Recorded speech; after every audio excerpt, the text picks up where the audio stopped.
And we are all together. So for those of you who are wondering why we're in one link versus another link, this is StreamYard said that we could have a dedicated studio, but then when you go into the dedicated studio, it doesn't follow you with your material. So we're in two different places. Yeah. Well, just one place, actually.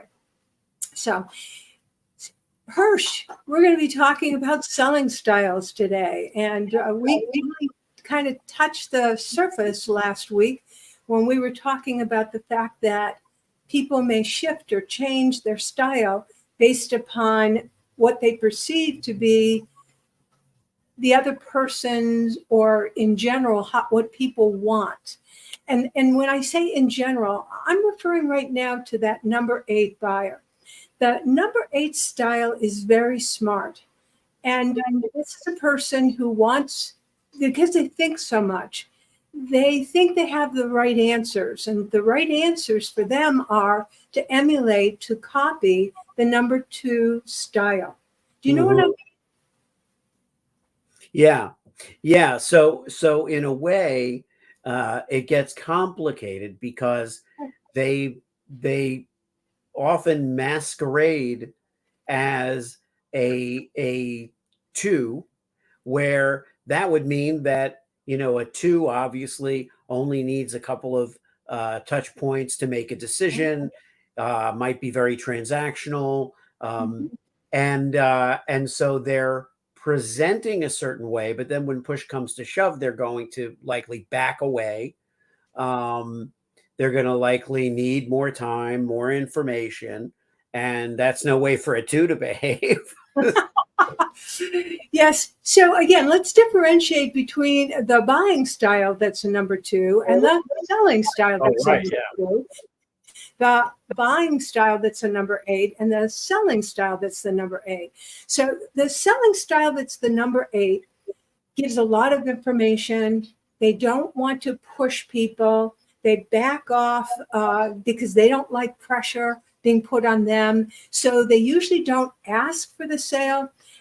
Instead, they give a lot of information, and they give it like in one fell swoop. Like they just want to give everything they know about the topic because they needed to do all the research before they could make up their minds. Hence, they believe that you, the buyer, are in the same situation where you need all this information. What is the effect? Because 8 is not your strongest suit when it comes to buying. So when someone is doing that to you, what is the effect on you as a buyer? When they're being when they're kind of presenting the 2, or when they're being that 8, when they're just loading up with information. Yeah, they're just giving you tons of information. How does that impact you as? Yeah, so it overwhelms me as the buyer. I lean toward getting more of a sense of them, a sense of the seller, who they are, what their personal story is, or why they're selling what they're selling. I'm never going to read, the 10-page, even a case study is going to be too dense for my liking. I'm interested in the result. And if they could convey the result in a very clear, concise manner, that would be great. But if they just assume that everybody loves information the way they do, and that every customer wants to be an expert, they're gonna miss the boat with me. I am smiling ear to ear, as I'm sure you noticed. And that's because your response is a typical response from a number 4/number 2 buyer. So the number 4, notice Hirsch said he wanted the connection. He wanted to get to know the person. He wanted to feel that person as an individual and connect with them in a friendly way. That is so much the way a number 4 makes a buying decision. The number 2 said, look, I can't read all that, but if you could put it in a very condensed way, maybe bullet form, maybe just to summarize exactly what's going on, then I might look at it. But number 2s and number 4s are not readers. And the number 8 is a huge reader. They consume volumes of information. They do that in order to feel comfortable that they have investigated all nooks and crannies. So when they make a decision, they're being smart, that nobody's going to take advantage of them, that they didn't do their homework, etc. So the number 8 seller adopts that as their way of behaving, their way of operating. And notice it's a turnoff to the other buyers. This is so important for you, the listener, the audience right now, to take in, because if you want to be successful in enrolling more clients, you need to speak their language, and you need to communicate in a style that is that matches theirs. Mm-hmm. Yeah. And that therein lies the greatest challenge, which is that, our ideal clients may not possess our exact qualities. So it isn't matchmaking by just common categories. You're a 4, therefore your clients are 4s. And so we have to learn the full spectrum of personality types and design, and we have to become experts in it to an extent in human behavior, a little bit. And what I've learned is that it doesn't hurt to know those things about people. It doesn't hurt to perceive more than we might otherwise. And it certainly alleviates some of the stress, because so much of it isn't about us or our product. It's about this interaction and how this is supposed to happen. Yeah, I constantly emphasize and kind of want to pick up on what you just said. It is about our prospect.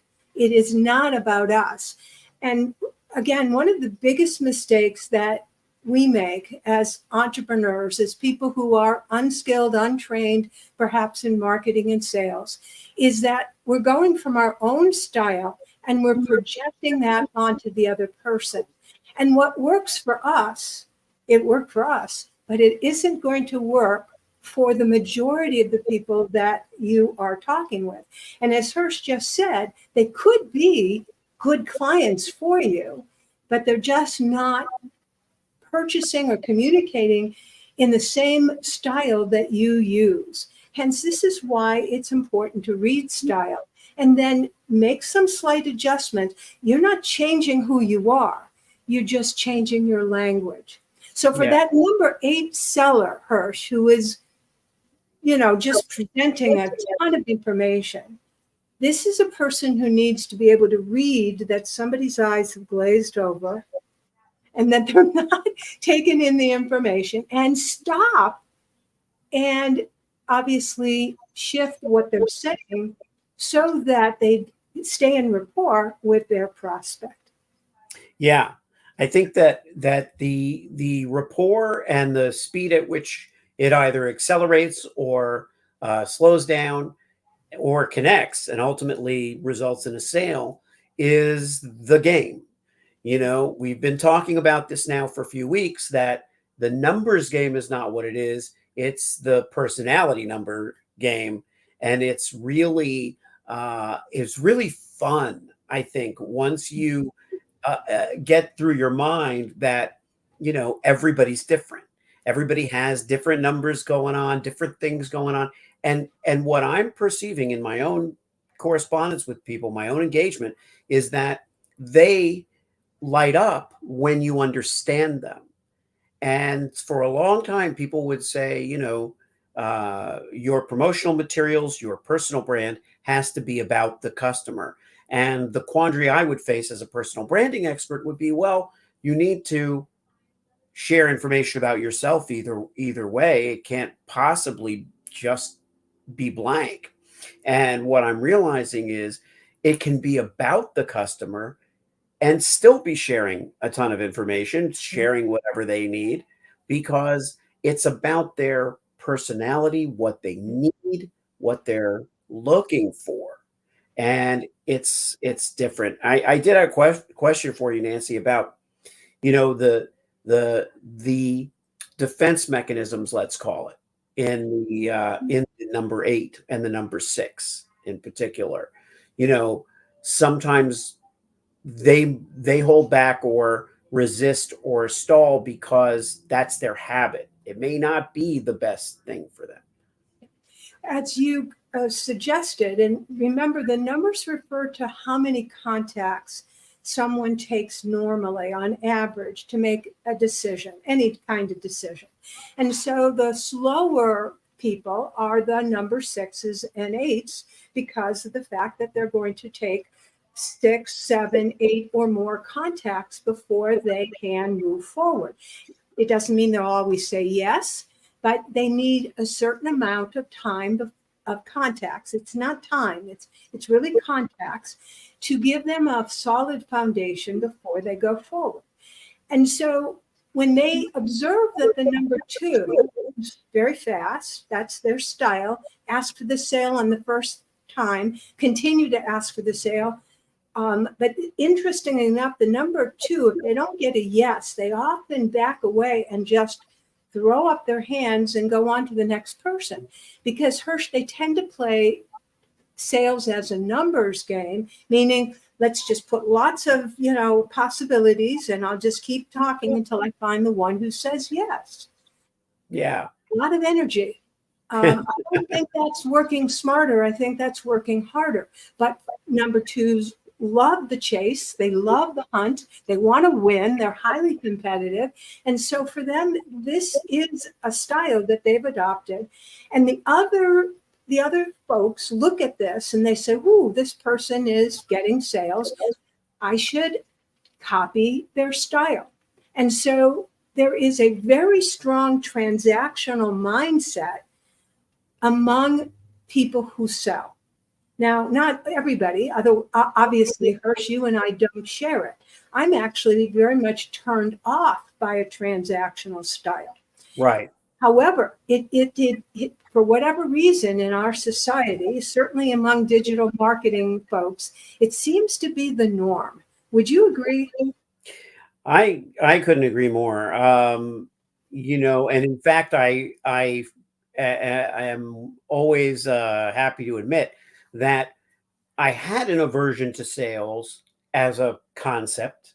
I'd always worked in the referral area, getting referrals, word of mouth, whatever it is. And what I've learned is that my resistance to sales was just a resistance to a certain style. It was a resistance to that transactional number 2 selling style. That's all. It wasn't that I didn't like to work with people or win clients. And I have a very, I had a very high close rate, historically over my career. And yet it wasn't a volume business. It wasn't software products, things like that. It was services, it was relationships. But I realized, it's not about being a good salesman or a bad salesman. It's about what kind of salesman are you? So glad you said that, because I too had an aversion to that style. In fact, for many of us, there is that stereotype of the used car salesman who's pushy, aggressive, manipulative, says stuff just to get you to buy. They don't care about you as an individual.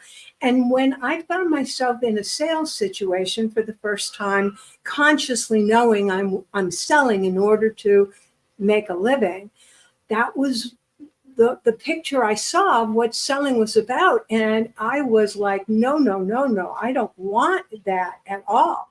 And, you're smiling because, again, this is the reason why you and I have joined together, and why I also look for like-minded people, whether they're like-minded clients or like-minded colleagues, because there's a whole bunch of us, but we seem not to have captured the majority of the attention or the way people behave.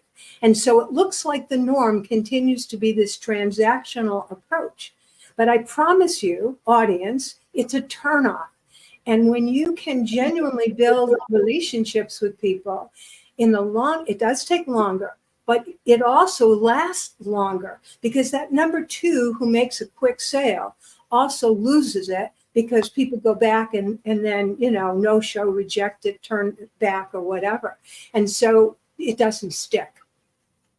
And by the way, I'll make one final point, because we're kind of running out of time on this episode. But third-party validation is, and I talk about this in my book, In Selling the Truth. Third-party validation is key to your success and your marketing effort and your personal brand. And if you're merely transactional and you don't take the time to build a relationship with a client, how is that client or a colleague going to refer you or speak highly of you or give you that kind of wingman third-party validation that you need, because they can't really say that they know you?